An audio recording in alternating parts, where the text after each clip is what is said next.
Charla con Jaime Sandra Lazo. Es senadora y comunicadora y militante del MPP. Divide su vida entre Montevideo y Rocha. Canta tango y una de sus primeras interpretaciones fue Por una cabeza. Bienvenida, ¿cómo estás? Un gusto recibirte. Muchas gracias. Recién decía Jimena, divide su vida entre Montevideo y Rocha. ¿Montevideo o Rocha? Hay que elegir. Es difícil. Montevideo me vio nacer y es donde desarrollo mi tarea parlamentaria en este momento, pero en otro momento fueron otras tareas. Rocha es, creo que, el lugar en el mundo. ¿Te acordás aquello de el lugar en el mundo? Creo que es, y más que Rocha, específicamente el lugar donde vivo, que es son las sierras de San Miguel. ¿Dónde están? Porque debe ser de lo menos nombrado de Rocha. Están en la ruta 19, luego que pasas la frontera de Chuy, avanzas, está el fuerte de San Miguel, que es un fuerte histórico, pasas el pueblo de 18 de julio y allí hay un camino vecinal que te lleva a las sierras de San Miguel, que realmente es un paisaje que si alguien no lo conoce en este país debería conocerlo, porque es muy bonito. Es de los menos nombrados de Rocha. Además, hay muchas rochas posibles, ¿no? Sí, es verdad. Tenés la capital departamental, con las veredas más angostas de todo el Uruguay. Adoquines. Directamente. Pero después tenés, bueno, La Paloma, tenés Castillo, tenés las lagunas. Las lagunas, todo el paisaje de los humedales, el Monte Es Omboe, maravilloso. toda esa parte ecológica.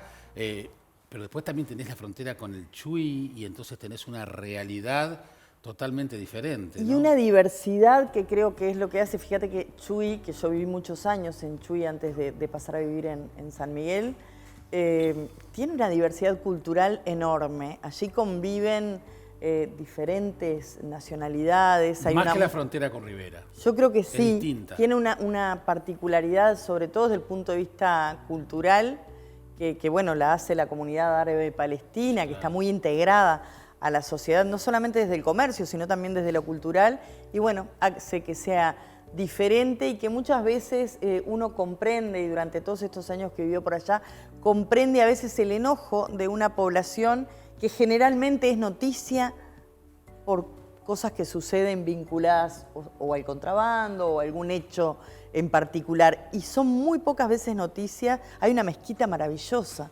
que más allá del tema religioso, es un lugar que culturalmente te da una diversidad diferente. Sandra, pero también hay que reconocer que, a diferencia de lo que sucedía hace una cantidad de años, donde capaz que recuperábamos o elogiábamos esa parte, o hasta si querés había una suerte de turismo de compra, porque también eso está enquistado en el ADN de los uruguayos, lo que hablábamos con el intendente Olivera de Paysandú, del otro lado también sucedía, pero también lo violenta que se ha vuelto también esa zona, no necesariamente del lado uruguayo, pero también es un solo lugar. Uno no puede trazar, la calle une, no separa. Mira, yo siempre digo que en Chuy, como en otras fronteras, se vive de hecho y no de derecho. Hay muchas circunstancias que te hacen olvidar que cruzás el pie de una avenida internacional y estás en otro país que tiene otras leyes, exacto, que tiene otra idiosincrasia. Exacto. Sin embargo, en esa comunidad se convive de tal modo que suceden cosas muy, daría para hacer muchos libros. Pintorescas mucho, pero también complejas. Claro. Complejas porque además tenés una accesibilidad, claro, a determinadas cuestiones como en otras fronteras. Mirá, me pasó lo mismo, yo hace poco estuve yendo de veedora a las elecciones municipales de Paraguay. Y bueno, un poco lo que sucede en Ciudad del Este, ¿no? Claro. Con diferencias todavía. Sí. Ojalá diferencia desde el punto de vista de determinada violencia, de determinadas cosas que suceden, y ese acceso más fácil a determinadas cosas. Entonces, es a cuidar. Yo creo que es a cuidar mucho y a pensar mucho que la frontera es un lugar particular donde las políticas deberían ser diferenciadas.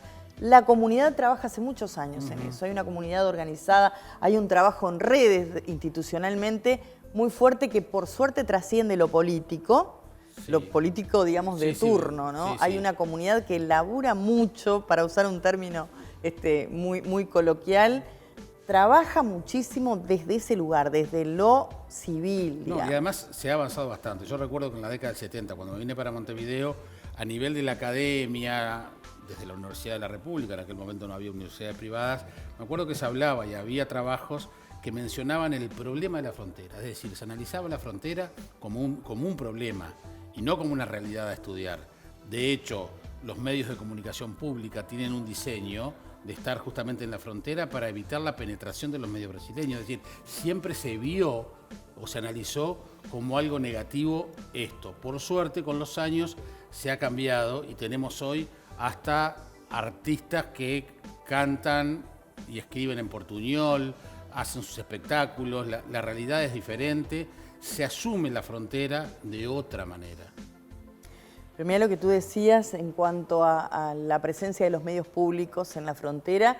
Yo recuerdo haber estado en el momento en que se comenzaron a hacer una serie de seminarios de frontera, que en su momento los impulsaba el Ministerio de Desarrollo Social, algo que en realidad le competía y mucho al Ministerio de Relaciones Exteriores, luego se fue integrando, donde no hace tantos años de que hay presencia de medios públicos en la frontera, y donde la insistencia era, no alcanza con Rocha, porque en realidad la primera vez que llegaba, digamos, el medio público fluidamente, lo hacía desde Rocha Capital.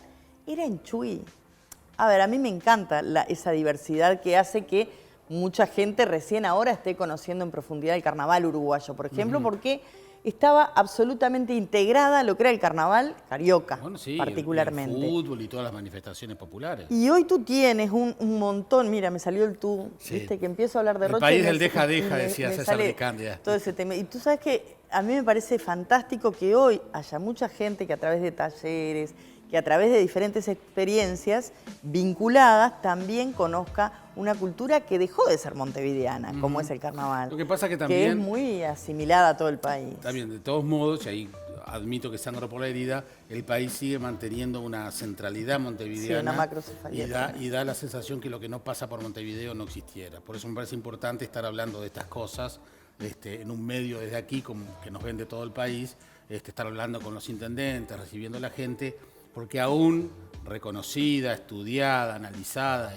y con una cabeza descentralizadora, igual seguimos teniendo ese macrocefalismo montevideano.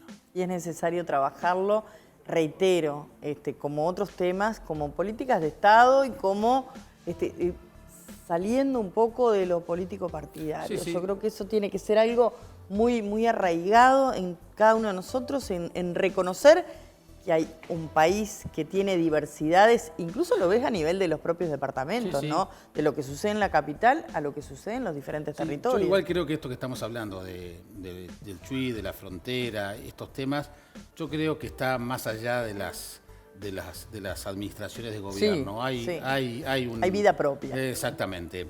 ¿El tango cuándo empezó? Empezó hace muchos años. Yo siempre estuve vinculada a la música. Yo soy profesora de guitarra, de solfeo, y estuve vinculada a la música por mi madre. Mi madre era profesora de piano. Entonces en mi casa siempre se vivió la música. Mi padre más tanguero, ¿no? Mi padre siempre, bueno, hasta el día de hoy, ¿no? Magaldi, tiene sus propios referentes. Y bueno, un día dejé de cantar folclore y empecé a cantar tango, pero además fue como muy natural, porque estábamos en una reunión de amigos en Rocha, donde había varios pesos pesados, no sé, estaba un referente de San Miguel, que es un poeta maravilloso, se llama Julio Pico de Cuadra, estaba Alcides Romero, otro referente de la zona, y estaba el Zucará. Para mí fue quien dio el empujón Julio Víctor inicial. González. Julio Víctor González, que bueno, pasaron la guitarra. Yo estaba como súper tímida frente a referentes importantes. Fernando Rótulo estaba también. Otro. Y bueno, y no sé por qué, no me preguntes por qué, pero salió un tango. ¿Ese de Una por la cabeza fue? No, fue otro tango. No recuerdo, creo que fue Garganta con Arena. En ese momento estaba como muy en boga. Y bueno, viste, en rueda de amigos es todo muy sencillo. Cuando me iba, Julio Víctor sale y me dice, dedícate en serio al tango porque tenés una voz acorde. Bueno, y ahí empecé a pensar, ¿y por qué no? Y ahí empezamos a buscar, es muy difícil en la frontera, quién acompañe el tango, ¿no? Entonces, bueno, empezamos ahí con un amigo a investigar y bueno, y salió la posibilidad de presentarnos en un concurso que se hace en Tacuarembó, en Valle Edén, donde además uno respira Gardel y es como intimidado por esa figura de Gardel. Y nos presentamos y si bien no lo ganamos, recibimos una mención especial. Allí estaba alguien que yo admiro muchísimo y que hoy es parte de otro grupo grande de amigos que están vinculados al tango, que es Nancy Evita, que era una de las jurados, estaban allí otros referentes y bueno, y ahí empezamos a investigar un poco más y adaptar a lo que teníamos, ¿verdad? Porque era difícil conseguir un bandoneón, difícil conseguir la orquesta típica del tango, entonces ahí con un amigo que además es maestro de coros y que hace saxo, empezamos a modificar las partituras y adaptarlos a los instrumentos que teníamos, que eran guitarra y saxo. También te digo que costó mucho desde el punto de vista de lo convencional entrar en ese mundo del tango con algunos instrumentos que no eran los convencionales. Pero bueno, se dio y hoy naturalmente es parte de la pasión que tenemos. No son muchos los legisladores que están vinculados o que asumen el tema de la música. Recuerdo que Sergio Abreu también estaba muy vinculado a la música, no con tanto profesionalismo como tú, pero lo admitía bastante. Carlos María Fossati fue funcionario de la Cámara de Diputados mucho tiempo. También, pero no son muchos, ¿no? No, yo creo que hay también ciertos prejuicios. Mirá que yo lo veo, por ejemplo, en las redes, ¿no? En las redes, que es un tema aparte. Muchas veces uno opina, y yo que me considero bastante sobria dentro de las redes y dentro de la vida política. Tenemos amigos comunes que son muy estómagos resfriados en ese sentido. Tenemos amigos comunes que hoy están ahí atentos, ya te digo también. Y tú sabes que de alguna manera a veces se menosprecia en ese ámbito también, desde el punto de vista, a mí me han mandado a cantar tango un montón de veces, ¿no? Cuando opino algo que, anda a cantar tango, así como antes te mandaban a lavar los platos, y yo creo que eso también tiene que ver con una cultura bastante patriarcal, obvio. Me mandaban a cantar tango, y a mí me parece ya una ofensa a mí, que yo lo tomo como... pero sí una ofensa a todo un mundo artístico. Yo escuchaba hace algunos días, entrevistabas a Nacho Suárez, que forma parte de ese grupete grande de amigos que tenemos y donde hay una poesía. Yo creo que asistimos a un momento en que la poesía está quedando como medio para atrás y a mí eso me duele. Ojo, reconozco que hay referentes, a mí me gusta todo tipo de música, interpreto el tango, pero me encanta el rock, me gusta el jazz, me gustan un montón de músicas. La buena música tropical me gusta también. Entonces, no soy una persona cerrada en ese sentido, pero en el ámbito político a veces se toma como frívolo el tema del acercamiento a estos niveles de cultura, y no lo es, no lo es. Fíjate que cuando presentas un proyecto que está vinculado a todo esto, no se toma como que estamos hablando de un mundo de trabajo. No, y además te dicen, habiendo tanto tema importante. Exacto. Pero es verdad que pasa así. Montevideo sigue siendo la ciudad, lo hablábamos el otro día con el ministro Tabaré Viera, la ciudad que más turistas recibe durante el año en el Uruguay. Sin embargo, siendo además el tango patrimonio inmaterial de la humanidad, promovido por Buenos Aires y por Montevideo, muchas veces, y mencionaba yo recién a Fun Fun, sigue siendo de los pocos reductos en los cuales los turistas pueden ir. No hay lugares donde los turistas puedan ir a escuchar tango, salvo la excepción de Joven Tango cada tanto, pero digamos, esos lugares que deberíamos tener como tiene Buenos Aires, es decir, uno siente a veces que estamos en el debe con una política pública vinculada al desarrollo del tango. Recuerdo haberlo hablado con Daniel Martínez, siendo intendente, y dijo, ojalá logremos tener el 10%, el 1% de los ingresos que tiene Buenos Aires por materia de tango, por ejemplo, de turismo de tanguero, ¿no? Parte del no reconocimiento a que somos parte, yo creo que fundamental de lo que fue el nacimiento, el Río de la Plata, el tango. Creo que Buenos Aires, exacto, yo creo que Buenos Aires lo logró incorporar mucho más a su idiosincrasia que nosotros.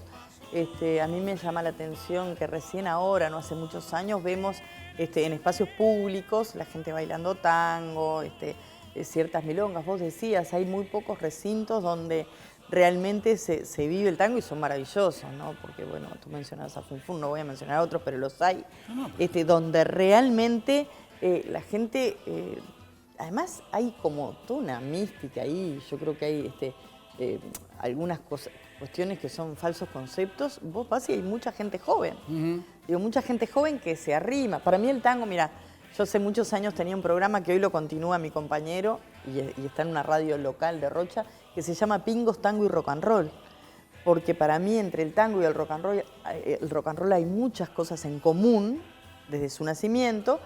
Y bueno, y también los pingos están de alguna manera vinculados a esto. ¿Y cuántos rockeros han recalado en el tango? Exactamente, entonces me parece que hay un encuentro con el tango que a veces es tardío, que además te das cuenta de que el tango aborda todos los temas. A mí me dicen, vos sos feminista, Sandra, ¿cómo podés hacer tango? Pero es que el tango es una época, la época vos no la cambiás, es el reflejo de una época. Hoy asistís a letras de tango que son mucho más equitativas o tienden más a la igualdad, pero vos no podés negar una época, no la podés negar, entonces es probable... Que también tuvo de todo, hoy de mañana, hoy es el cumpleaños Lidia Borda, de Argentina, y hoy pasaba en la radio Maula, que también se va por el otro lado, en esa mirada, ¿no? Pero mira, el primer tango que tuvo letra también aborda exactamente... 1917. 1917, mirá qué momento, ¿no? En plena revolución bolchevique,